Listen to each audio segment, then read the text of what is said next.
双语音标领航，注音阅读启蒙，叶兴阳有声读物。Fanny and the Servant Problem by Jerome K. Jerome. The characters: Fanny, her husband, Vernon Wetherell, Lord Bantock, her butler, Martin Bennet, her housekeeper, Susanna Bennet, her maid, Jane Bennet, her second footman, Ernest Bennet, her still-room maid, Honoria Bennet, her aunts by marriage, the Mrs. Wetherell, her local medical man, Dr. Fremantle, her quondam companions, our empire: England, Scotland, Ireland, Wales, Canada, Australia, New Zealand, Africa, India, Newfoundland, Malay Archipelago, Straits Settlements, her former business manager, George Peanut, Act I. Scene: The Lady Bantock's boudoir, Bantock Hall, Rutlandshire, a spacious room handsomely furnished, chiefly in the style of Louis XIV, and lighted by 3 high windows, facing the southwest. A door between the fireplace and the windows leads to his lordship's apartments. A door the other side of the fireplace is the general entrance. The door opposite the windows leads through her ladyship's dressing room into her ladyship's bedroom. Over the great fireplace hangs a full-length portrait of Constance, First Lady Bantock, by Hopner. The time is sunset of a day in early spring. The youthful Lord Bantock is expected home with his newly wedded wife this evening, and the 2 Misses Wetherell, his aunts, have been busy decorating the room with flowers, and are nearing the end of their labors. The 2 Misses Wetherell have grown so much alike it would be difficult for a stranger to tell one from the other. And to add to his confusion, they have fallen into the habit of dressing much alike in a fashion of their own that went out long ago, while the hair of both is white, and even in their voices they have caught each other's tones. The elder Miss Wetherell. She has paused from her work and is looking out of the windows. Such a lovely sunset, dear.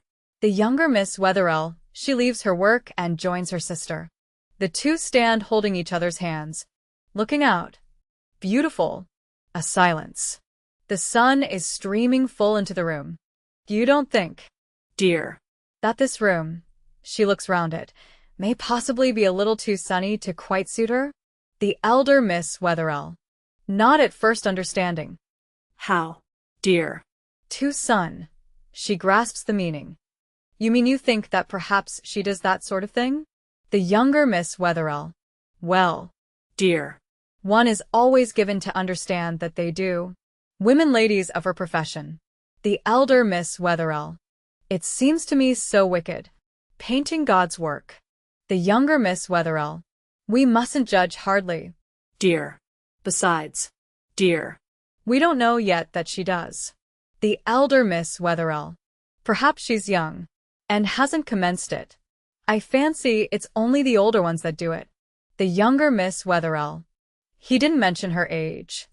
I remember. The elder Miss Wetherell. No, dear. But I feel she's young. The younger Miss Wetherell. I do hope she is. We may be able to mold her. The elder Miss Wetherell. We must be very sympathetic. One can accomplish so much with sympathy. The younger Miss Wetherell. We must get to understand her. A sudden thought. Perhaps, dear, we may get to like her. The elder Miss Wetherell. Doubtful. We might try. Dear. The younger Miss Wetherell. For Vernon's sake. The poor boy seems so much in love with her.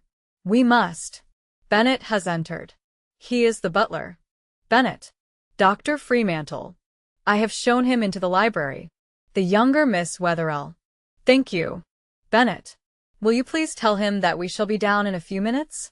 I must just finish these flowers. She returns to the table. The elder Miss Wetherell. Why not ask him to come up here? We could consult him about the room. He always knows everything. The younger Miss Wetherell. A good idea. Please ask him. Bennet.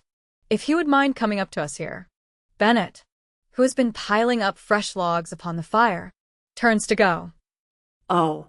Bennet, you will remind Charles to put a foot warmer in the carriage. Bennet, I will see to it myself.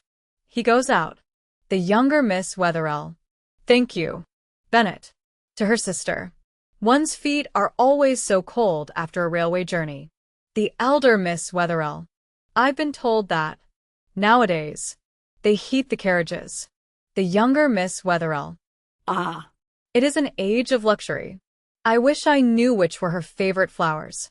It is so nice to be greeted by one's favorite flowers. The elder Miss Wetherell. I feel sure she loves lilies.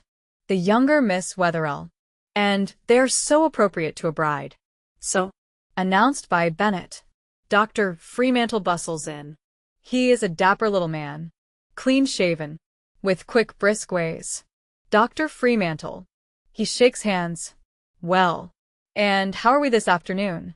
He feels the pulse of the younger Miss Wetherell. Steadier. Much steadier. Of the elder Miss Wetherell. Nervous tension greatly relieved. The younger Miss Wetherell. She has been sleeping much better. Dr. Fremantle. He pats the hand of the elder Miss Wetherell. Excellent. Excellent. The elder Miss Wetherell. She ate a good breakfast this morning.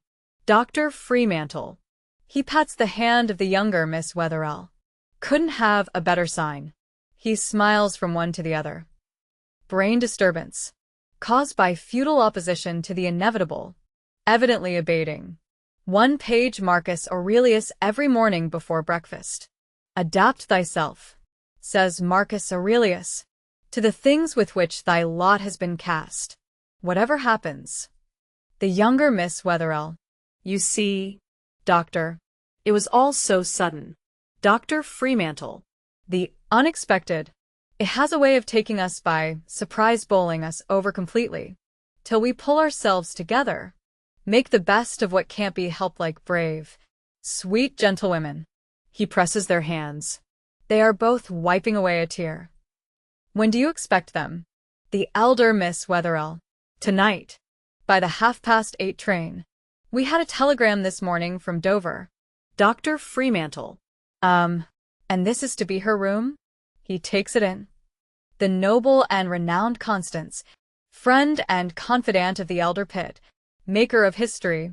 First Lady Bantock by Hopner, always there to keep an eye on her. Remind her of the family traditions. Brilliant idea. Brilliant. They are both smiling with pleasure. The elder Miss Wetherell.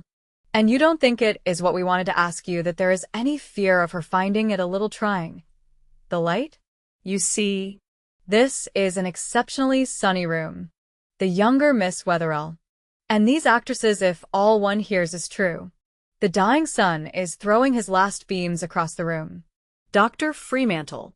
Which, thank God, it isn't. He seats himself in a large easy chair. The two ladies sit side by side on a settee. I'll tell you just exactly what you've got to expect. A lady a few years older than the boy himself, but still young. Exquisite figure. Dress perhaps a trifle too, regardless of expense. Hair maybe just a shade too golden. All that can be altered. Features. Piquant. With expressive eyes. The use of which she probably understands. And an almost permanent smile. Displaying an admirably preserved and remarkably even set of teeth. But, above all, clever. That's our sheet anchor. The woman's clever. She will know how to adapt herself to her new position. The younger Miss Wetherell. Turning to her sister. Yes. She must be clever to have obtained the position that she has. To the doctor, Vernon says that she was quite the chief attraction all this winter. In Paris. The elder Miss Wetherell. And the French public is so critical. Dr. Fremantle. Drilly. I was thinking rather of her cleverness in landing poor Vernon. The lad's not a fool. The elder Miss Wetherell. We must do her justice. I think she was really in love with him. Dr. Fremantle. Still more drilly. Very possibly. Most café chantant singers, I take it, would be with an English lord. He laughs. The elder Miss Wetherell. You see, she didn't know he was a lord. Dr. Fremantle. Didn't know. The younger Miss Wetherell. No. She married him, thinking him to be a plain Mr. Wetherell. An artist. Dr. Fremantle. Where'd you get all that from? The elder Miss Wetherell. From Vernon himself. You've got his last letter. Dear. She has opened her chatelaine bag. Oh. No. I've got it myself. The younger Miss Wetherell. He's not going to break it to her till they reach here this evening. The elder Miss Wetherell. She reads. Yes. I shall not break it to her before we reach home. We were married quietly at the Hotel de Ville. And she has no idea I am anything else than plain Vernon James Wetherell, a fellow countryman of her own, and a fellow artist. The dear creature has never even inquired whether I am rich or poor. I like her for that. Dr. Fremantle. You mean to tell me? He jumps up. With his hands in his jacket pockets, he walks to and fro. I suppose it's possible. The elder Miss Wetherell. You see, she isn't the ordinary class of music hall singer. Dr. Fremantle. I should say not. The elder Miss Wetherell. She comes of quite a good family. The younger Miss Wetherell. Her uncle was a bishop. Dr. Fremantle. Bishop? Of where? The elder Miss Wetherell. With the letter. He says he can't spell it. It's somewhere in New Zealand. Dr. Fremantle. Do they have bishops over there? The younger Miss Wetherell. Well. Evidently. The elder Miss Wetherell. Then her cousin is a judge. Dr. Fremantle. In New Zealand? The elder Miss Wetherell, again referring to the letter. No, in Ohio. Dr. Fremantle. Seems to have been a somewhat scattered family. The younger Miss Wetherell. People go about so much nowadays. Mrs. Bennet has entered. She is the housekeeper. Mrs. Bennet, she is about to speak to the Mrs. Wetherell. Sees the doctor. Good afternoon. Doctor. Dr. Fremantle. Afternoon. Mrs. Bennet. Mrs. Bennet, she turns to the Mrs. Wetherell, her watch in her hand. I was thinking of having the fire lighted in her ladyship's bedroom. It is 6:30. The elder Miss Wetherell. You are always so thoughtful. She may be tired. Mrs. Bennet. If so, everything will be quite ready. She goes out, closing door. Dr. Fremantle. What do they think about it, all the Bennets? You have told them? The younger Miss Wetherell. We thought it better. You see, one hardly regards them as servants. They have been in the family so long. 3 generations of them. The elder Miss Wetherell. Really? Since our poor dear brother's death. Bennet has been more like the head of the house than the butler. The younger Miss Wetherell. Of course. He doesn't say much. The elder Miss Wetherell. It is her having been on the stage that they feel so. The younger Miss Wetherell. You see, they have always been a religious family. The elder Miss Wetherell. Do you know, I really think they feel it more than we do. I found Peggy crying about it yesterday. In the scullery. Dr. Fremantle. He has been listening with a touch of amusement. Peggy Bennet? The younger Miss Wetherell. Yes. Charles Bennet's daughter. Dr. Fremantle.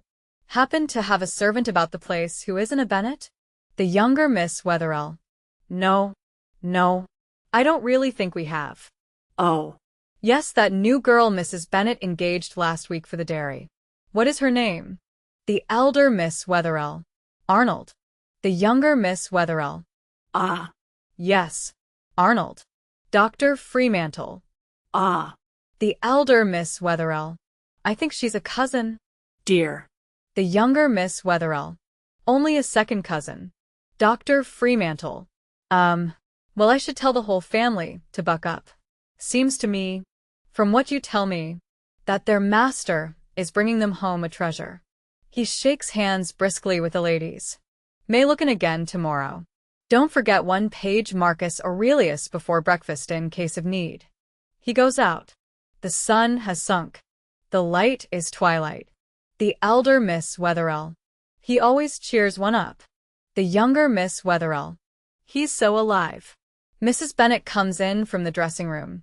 She leaves the door ajar. The sound of a hammer is heard. It ceases almost immediately. Oh. Mrs. Bennet. We were going to ask you who is to be her ladyship's maid? Have you decided yet? Mrs. Bennet. I have come to the conclusion, looking at the thing from every point of view, that Jane would be the best selection. The younger Miss Wetherell. Jane. The elder Miss Wetherell. But does she understand the duties? Mrs. Bennet. A lady's maid, being so much alone with her mistress, is bound to have a certain amount of influence, and Jane has exceptionally high principles. The younger Miss Wetherell. That is true. Dear. Mrs. Bennet. As regards the duties, she is very quick at learning anything new. Of course, at first, the sound of hammering again comes from the bedroom. The younger Miss Wetherell. Who is that hammering in her ladyship's bedroom? Mrs. Bennet. It is Bennet. Miss Edith. We thought it might be helpful. A few texts, hung where they would always catch her ladyship's eye. She notices the look of doubt. Nothing offensive. Mere general exhortation, such as could be read by any lady. The Misses Wetherell look at one another, but do not speak. I take it, dinner will be at 7:30. As usual? The elder Miss Wetherell. Yes. Mrs. Bennet. Thank you. They will not be here till about 9. They will probably prefer a little supper to themselves. Mrs. Bennet goes out on her way to the kitchen. The Misses Wetherell look at one another again. The hammering recommences. The younger Miss Wetherell. She hesitates a moment, then goes to the open door and calls. Bennet, Bennet. She returns and waits.